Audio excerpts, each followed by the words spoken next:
Hello friends, welcome back to youngsters cooking. இன்றைக்கி நம்ம சேனலில் சைட் டிஷ்ஷாவோ இல்லை ஸ்நாக்காவோ சாப்பிடக்கூடிய எக் பக்கோடா எப்படி பண்ணுறதுன்னு பார்க்க போகிறோம்.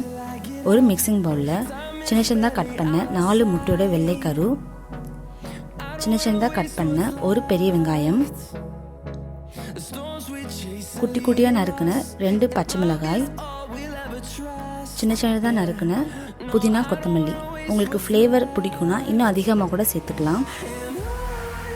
தேவைக்கேற்ப உப்பு, 1 ஸ்பூன் மிளகாய்த்தூள், ஃப்ளேவருக்காக 1/4 ஸ்பூன் மிளகுத்தூள், 1/4 ஸ்பூன் ஜீரகத்தூள். நல்லா பைண்டாகி வரத்துக்கு 3 ஸ்பூன் கடலை மாவு,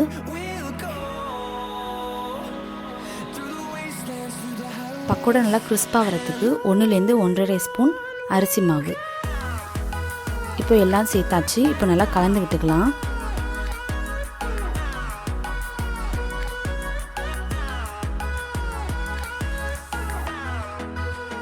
கலக்கும் பொழுது உங்களுக்கு மாவு சப்போஸ் அதிகமாக தேவைப்பட்டுச்சுன்னா இன்னும் கொஞ்சம் கூட நீங்கள் கடலை மாவு சேர்த்துக்கலாம்.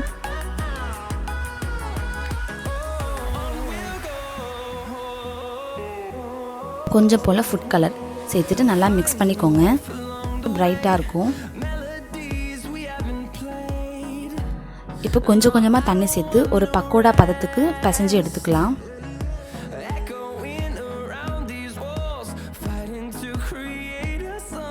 இங்கே தண்ணி ஊற்றும் பொழுது அதிகமாக தண்ணி ஊற்றிடாமல் கொஞ்சம் கொஞ்சமாக தண்ணி சேர்த்து பிசைஞ்சு எடுத்துக்கோங்க.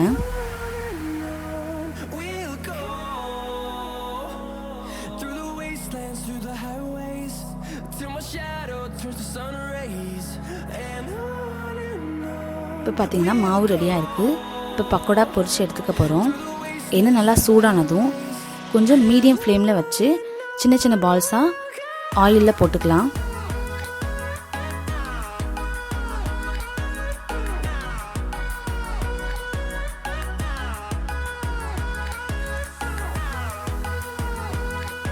சின்ன சின்னதாகவே போட்டுக்கலாம்.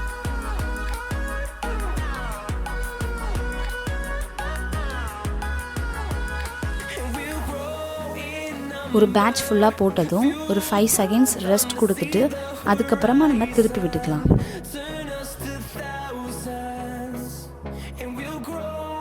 இப்போ பார்த்தீங்கன்னா பக்கோடா சூப்பராக கிறிஸ்பாக வெந்துடுச்சு. இப்போ ஒரு பிளேட்டுக்கு ட்ரான்ஸ்ஃபர் பண்ணிடலாம். இது நெக்ஸ்ட் பேட்ச், அதுவும் சூப்பராக ரெடி ஆகிடுச்சு. அவ்வளோதான், நம்மளோட சூப்பரான எக் பக்கோடா ரெடி. இந்த வீடியோ பிடிச்சிருந்தா லைக் பண்ணுங்கள், உங்கள் ஃப்ரெண்ட்ஸ் அண்ட் ஃபேமிலிஸ் கூட ஷேர் பண்ணிக்கோங்க. அண்ட் மறக்காமல் subscribe to youngsters cooking. Thanks for வாட்சிங். See you in another great video. Bye.